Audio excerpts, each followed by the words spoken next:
Dobrodošla v podcastu Vse je v redu. To je podcast, kjer bomo skupaj iskali navdih, notranji mir, premagovali strahove in gradili zaupanje vase, v druge in v življenje. Vodim ga Vida Igličar, grafična oblikovalka in ilustratorka, zagnana iskalka smisla in notranjega miru. Skozi izzive, ki mi jih življenje prinese na pot, aktivno in kreativno iščem pot naprej.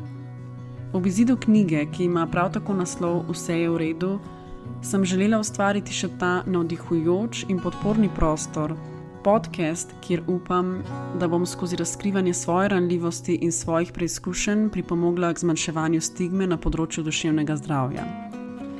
Predvsem si želim, da ti dam vedeti, da v stiski nisi sam oziroma sama. Vedno bom hvaležna za tvoj čas in za poslušanje.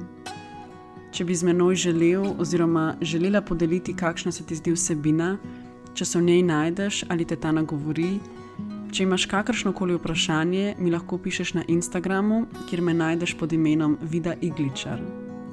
Vesela bom tudi, če moje ustvarjanje podpreš tako, da se na podcast naročiš ali pa ga podeliš s svojimi bližnjimi. Preden začnem, naj poudarim, da nisem zdravnica, ne psihiatrinja ali psihoterapevtka. Tematike duševnega zdravja razkrivam skozi oseben pogled in lastne izkušnje. Verjamem, da je moja največja kvalifikacija predanost. Predanost delu na sebi, iskanju smisla in boljšega življenja ter pripravljenost na pogovore o občutljivih temah. Če se kadarkoli znajdeš v hudi stiski, se obrni na strokovno pomoč ali pokliči na eno od številk za pomoč v duševni stiski. Danes bom spregovorila o tematiki, o kateri mi velikokrat pišete. Pišete mi z vprašanji, kako začeti, kje poiskati pomoč, kako izbrati terapevta. Jaz sem vedno zelo vesela vaših vprašanj, takih še posebej, in prav ta so me navdahnila za tole epizodo, v kateri se bom potrudila na enem mestu podeliti tako svoje izkušnje, kot usmeritve, ki bi jih na podlagi svojih izkušenj dala vsakomur glede obiskovanja psihoterapije. Misel, s katero bi začela, je, da če si se znašla na točki, kjer razmišljaš o obisku terapije ali pa da poiščeš strokovno pomoč, ne povem, da se meni zdi to izredno dragocen in pogumen korak. Jaz dobim kar kurjo polt, ko pomislim na to, koliko je meni dala terapija in koliko mi je obogatila življenje, mi večkrat pomagala v hudih ali pa tudi ne toliko hudih stiskah in v obdobjih, ko sploh nisem bila v stiski, pa mi je pomagala hitreje narediti korak naprej oziroma na bolje. Torej, najprej, čestitke, če se odločaš za ta korak in investiraš v svoje zdravje in v svoje dobro počutje. Preden začnem s svojimi izkušnjami, še dve meni lepi misli iz knjige Charlieja Mackenzie, Fant, Krt, lisica in konj, kjer glavni junak vpraša konja, kaj je najpogumnejše, kar je kdaj rekel. In konj mu odvrne, pomagaj mi. Na vprašanje, kdaj je bil najmočnejši, pa je odgovoril, da takrat, ko si je upal pokazati šibkost. Če prosiš za pomoč, ne pomeni, da obupaš, to pomeni, da nočeš obupati. Jaz sem prvič poiskala pomoč, ko sem bila stara 16 let, takrat zaradi motenj hranjenja. Najprej sem šla k eni psihiatrinji, ki mi je rekla, da ne bom motenj hranjenja nikoli premagala in da si moram vsak dan zapisovati vse, kar bom pojedla. In takrat je mene to zelo odbil. Zdelo se mi je, da to ne bo pravi način zame. Da bom s še več osredotočenosti na hrano šla na slabš, ne na boljš. Danes sicer bi rekla, da razumem, kaj je mogoče želela povedati s tem, da ne bom nikoli premagala motenj hranjenja, ker danes se zavedam, da bojo mogoče na nek način vedno ostale sledi. Vedno bom malo bolj previdna, da skrbim za zdrav odnos do hrane, do svojega telesa in da jem zdravo in raznoliko. Ampak takrat, ko mi je ona rekla to, da se ne bom nikoli tega znebila, se mi je zdelo, kakor da mi želi vzeti vso voljo po spremembi oziroma po boljšem življenju. Tudi ta pristop zapisovanja vsega, kar pojem, se mi je takoj zdelo, da bo to zame še težje in nek korak nazaj, ne naprej. No, že drugi poskus je bil pa potem pri eni otroški in mladostniški psihiatrinji, s katero sva se pa zelo ujeli in sem k njej hodila potem vse do študija v tujini. V enih obdobjih bolj pogosto, potem včasih tudi že zelo redko, recimo parkrat na leto. Najina srečanja so izgledala zelo podobno kot kasneje pri psihoterapevtki, v obliki, če se jaz prav spomnim, 50 minut dolgih pogovorov. Včasih od koga slišim, da psihiatri samo predpisujejo zdravila in moja izkušnja ni taka. Mi je pa lahko ta psihiatrija potem, ko je umrl soplesavec, svetovala in tudi prepisala zdravljenje z antidepresivi, kar mi recimo psihoterapevtka ne bi mogla. Ona mi lahko svetuje, ne more mi pa napisati recepta. Torej, jaz sem takrat začela hoditi k njej zaradi nezdravega odnosa do hrane, ampak malo zatem je potem umrl moj soplesavec, tako da sva takrat se usmerili predvsem na soočanje s to izgubo. Ker so bile takrat pri meni prisotne misli na smrt, mi je ona svetovala zdravljenje z antidepresivi. In ko se je potem po dobrih pol leta moje počutje stabiliziralo, jaz sem se počutila bolj stabilno, sem pa začela opažati, da sem postala otopela in oropana vseh čustev, ne samo tistih slabih, in takrat sem se potem odločila, da bi zdravljenjem postopno zaključila. Jaz kakšnih težav s prenehanjem zdravili nisem imela.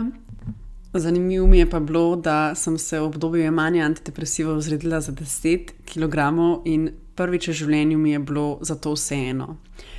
Danes se mi zdi, da je to en tak jasen pokazatelj na ravnodušnost, ki je prišla s to otopelostjo. Ampak danes sem hvaležna, da sem takrat jemala antidepresive, kljub temu seveda, da sem se zredila in da so me za nek čas jemanja otopeli. Zakaj? Ker če jih ne bi jemala, težko rečem, kako bi preživela tisto obdobje.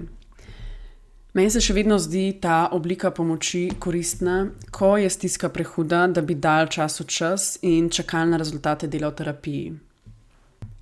Jaz zapišem v knjigi Vse je v redu, da so bili antidepresivi zame most na drugo stran, na stran življenja.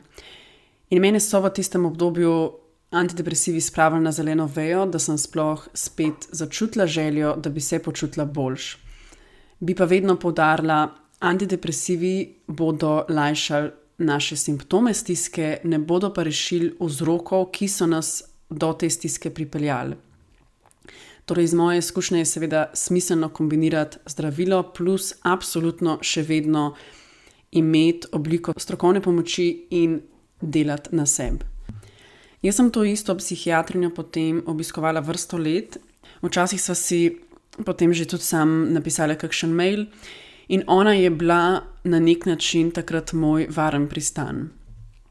Ko je par let po smrti soplesavca umrl še moj fant, mi je to, da sem lahko njej napisala, da se spet krivim za smrt, res izredno pomagalo, ker sem vedela, da ona že ve, kako sem se počutila po prvi izgubi in mi ni bilo treba vsega razlagati za nazaj. Ona je vedela, kako hudo mi je bilo, ko se je to ponovilo.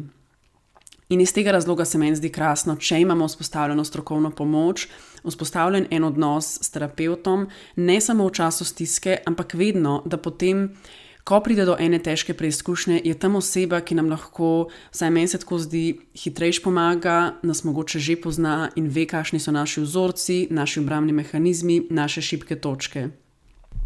In potem bi lahko s časoma na terapevte začeli gledati podobno kot recimo na zobozdravnike. Če nas boli zob, imamo svojega osebnega zobozdravnika, ga pokličemo, se naročimo na pregled in zaupamo njemu, da bo zobozdravnik vedel, kakšno obliko zdravljenja potrebujemo, ali je dovolj en obisk, ali je smiselno oziroma potrebno, da pridemo večkrat. In seveda, če nimamo bolečin v zobu, ne bomo hodili na neko zdravljenje, bomo šli, recimo enkrat na leto ali enkrat na 3 leta, ne vem, koliko je točno priporočljivo, se bomo naročili na reden pregled. In bi rekla, da podobno velja za duševne stiske.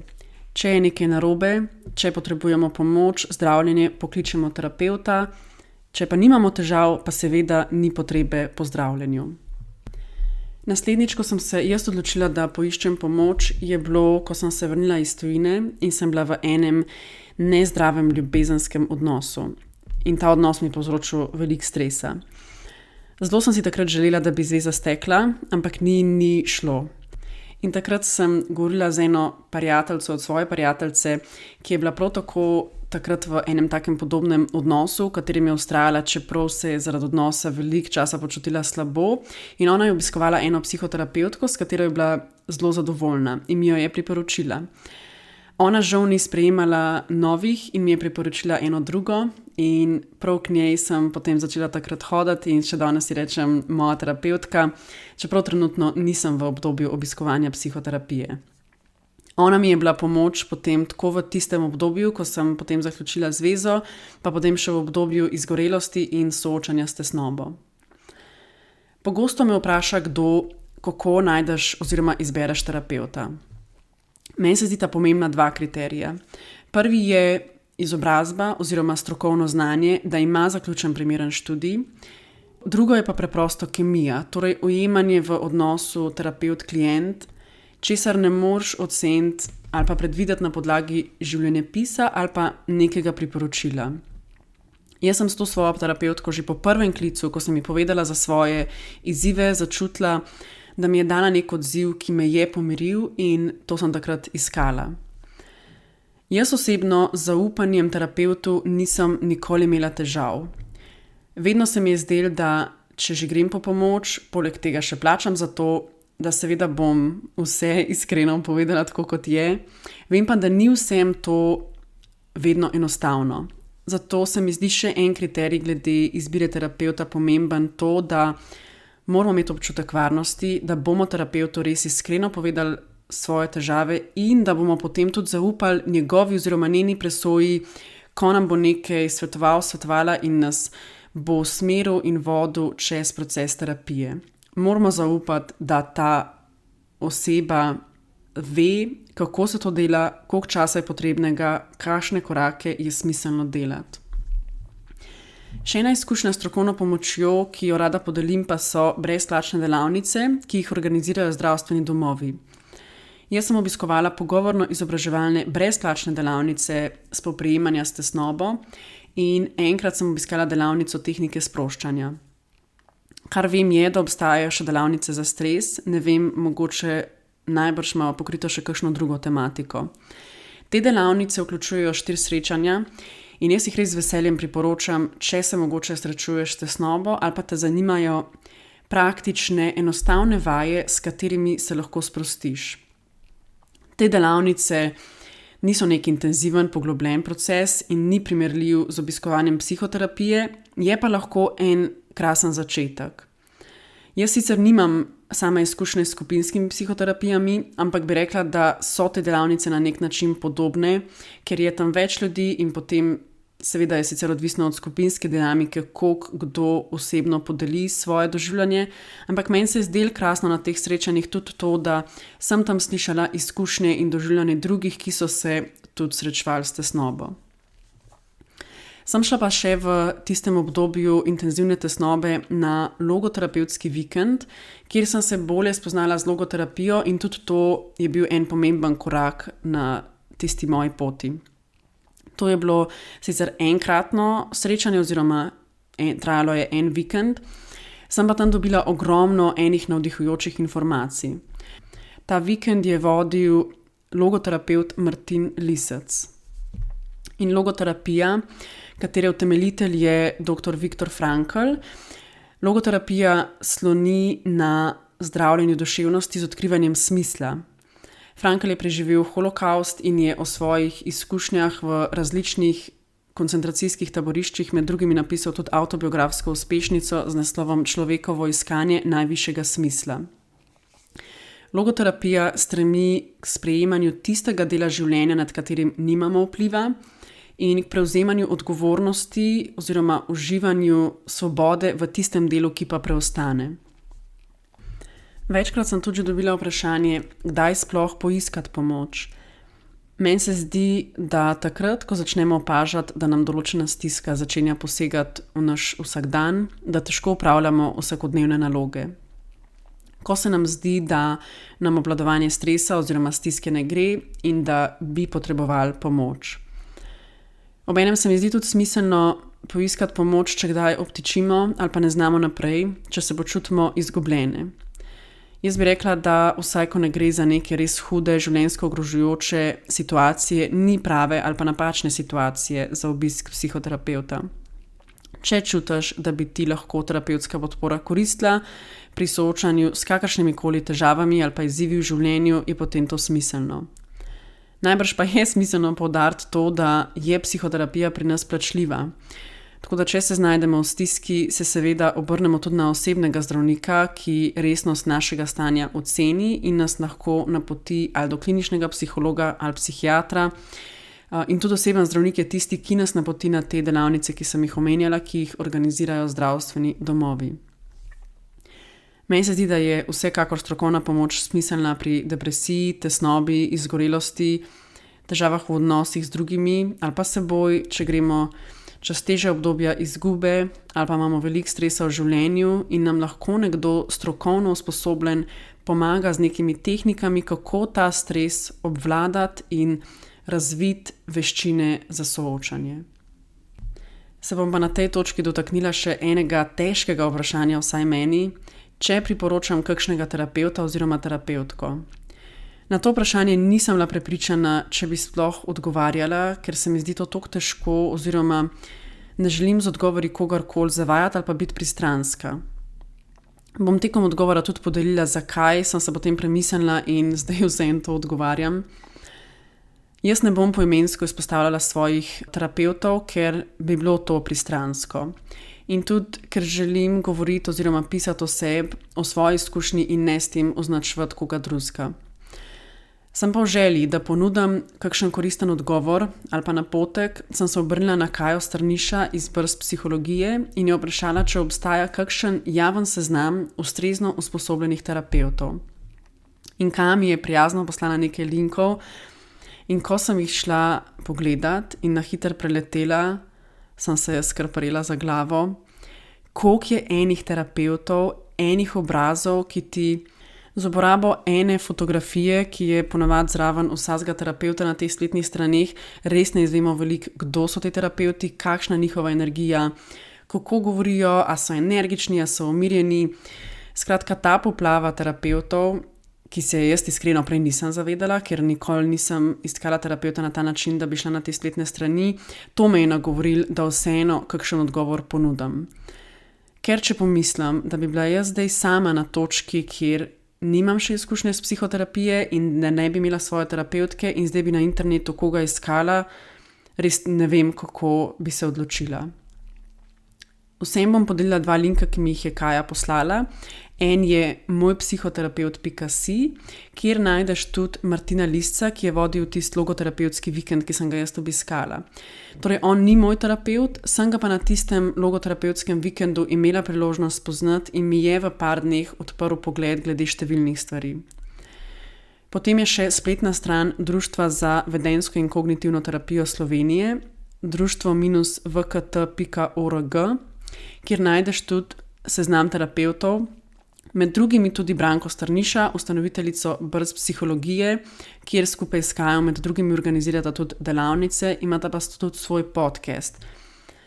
Omenim lahko na tej točki še Brigito Čuja, ki jo najdeš tako na Instagramu kot na spletu. Jaz nje ne poznam osebno, ampak kar podeli na Instagramu, vsaj meni, vzbudi veliko miru in enega tazga lepega občutka oziroma sočutja.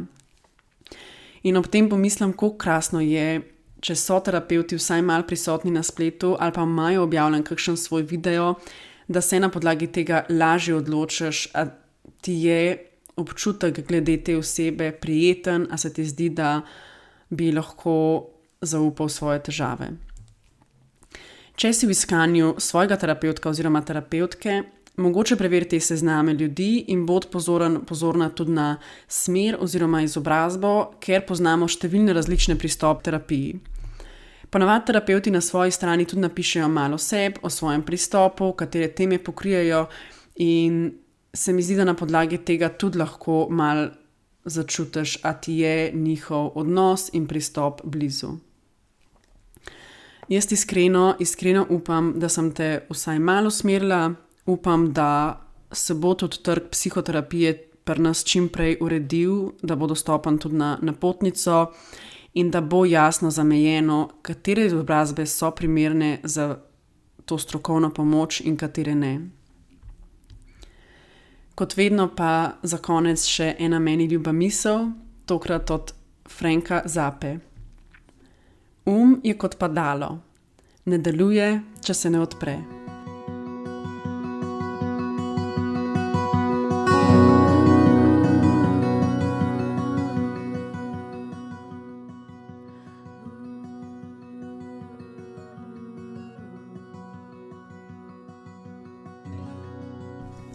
Hvala za tvoj čas in za poslušanje. Če bi z menoj želel oziroma želela podeliti kaj o današnji epizodi, mi lahko pišeš na Instagramu na profil Vida Igličar. Tam me lahko tudi spremljaš ali pa obiščeš mojo spletno stran www.vidaiglicar.com. Hvaležna bom tudi, če moje ustvarjanje podpreš tako, da se na podcast naročiš ali pa ga podeliš s svojimi bližnjimi. Lepo te vabim tudi k nakupu mojih knjig. Moja prva, ki ima naslov Naj ti povem svojo zgodbo in je spominski album namenjen starim staršem, da vanj zapišejo svojo zgodbo in spomine, je na voljo na spletni strani Grafenauer založbe na www.grafenauer.si. Mojo drugo, 100 dni za boljšo mene, ki je ustvarjena za vse, ki ste v iskanju boljšega počutja, in letos izdano knjigo Vse je v redu, pa lahko dobiš v vseh knjigarnah Mladinska knjiga in na spletni strani www.mk.si. Upam, da te svojo vsebino usmerim k sprejemanju in občutenju zaupanja ter hvaležnosti za vse dobro okoli nas. Upam, da te kdaj pomirim in ti pogled usmerim tja, kjer je lepo, kjer je smisel. Upam, da tvoje srce mirno bije, da dihaš počasi in globoko, da so tvoje misli danes umirjene in da si v redu.